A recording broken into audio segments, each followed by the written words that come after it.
नमस्कार विद्यार्थियों, आज हम पढ़ रहे हैं बीए पार्ट सेकंड में अलंकार।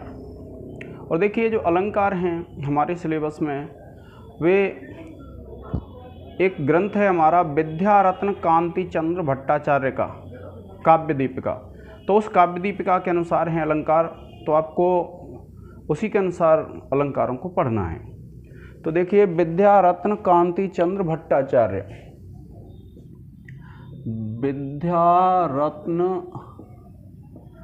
कांति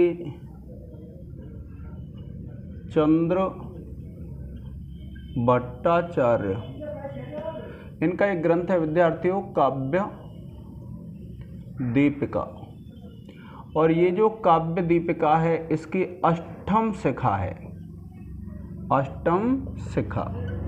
ये हमारे सिलेबस में है, राजस्थान यूनिवर्सिटी के में है, जिसके अनुसार हमको अलंकारों को पढ़ना है। अब अलंकार दो तरीके से हम कर सकते हैं।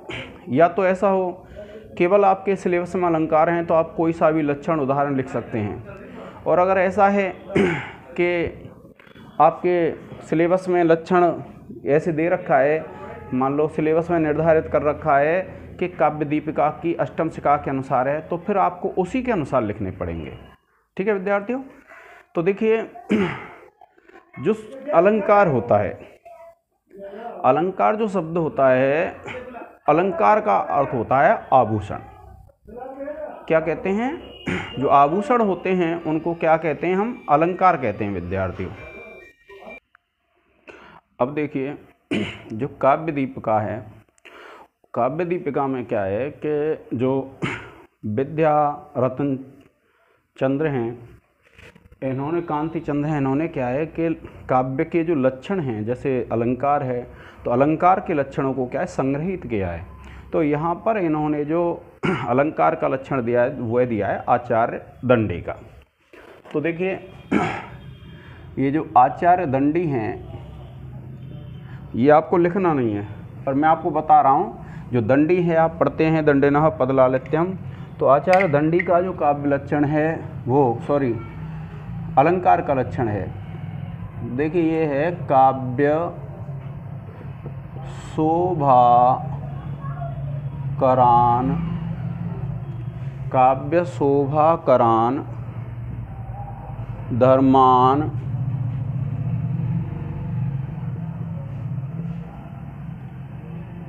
अलंकारान प्रचक्षते। ये है, क्या है? काव्य शोभाकरान धर्मान अलंकारान प्रचक्षते। तो इसका तात्पर्य क्या है विद्यार्थियों? ये दंडी का है, आपको वैसे ध्यान रखना है। दंडी का एक ग्रंथ है जिसका नाम है काव्यादर्श। तो ये जो काव्यादर्श नाम का ग्रंथ है दंडी का, उसमें ये अलंकार का लक्षण दिया गया है कि काव्य शोभाकरान धर्मान अलंकारान प्रचक्षते। तो आपको ये ध्यान रखना है, काव्य शोभाकरान धर्मान अलंकारान प्रचक्षते, अर्थात कि काव्य की शोभा करने वाले धर्मों को अलंकार कहते हैं। यानी जो धर्म काव्य की शोभा बढ़ाते हैं उन्हीं को क्या कहते हैं? हम अलंकार कहते हैं। जब आप इसका अर्थ लिखेंगे तो आप लिख लेंगे, अर्थात काव्य की शोभा बढ़ाने वाले धर्मों को क्या कहते हैं? अलंकार कहते हैं। ठीक है विद्यार्थियों, आ गया होगा आपके समझ में कि काव्य की शोभा बढ़ाने वाले धर्मों को अलंकार कहते हैं। स्पष्ट है? अब उसके बाद देखिए, ये जो अलंकार हैं, ये अलंकार दो प्रकार के हो जाते हैं। अलंकार के भेद। तो ये भेद में इसके दो भेद हैं विद्यार्थियों।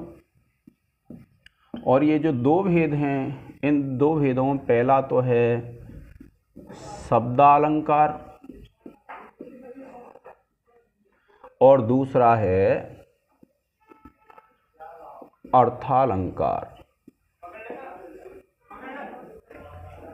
ठीक है, एक शब्दालंकार और दूसरा अर्थालंकार। आपको ध्यान रखना है कि इसमें जब काव्य की शोभा बढ़ाने वाले जो हैं उनमें एक शब्दालंकार है और एक अर्थालंकार है। तो जो शब्द के माध्यम से काव्य की शोभा बढ़ाते हैं उनको शब्दालंकार कहते हैं, और जो अर्थ के माध्यम से काव्य की शोभा बढ़ाते हैं उनको अर्थालंकार कहते हैं। तो अगर आपसे कोई पूछ लेता है, जैसे शब्दालंकार है, आपसे नाम पूछ ले, आप बता देंगे अनुप्रास, यमक, श्लेष, वक्रोक्ति। पूछ सकता है आपसे कि आपसे पूछ ले 2 शब्दालंकारों के नाम बताओ, तो आपको ध्यान रखना है। और अर्थालंकार हम बात करेंगे तो उपमा, रूपक, उत्प्रेक्षा, और भी हैं अन्य, उत्प्रेक्षा है, और मान लो संशय है, संदेह है, भ्रांतिमान है,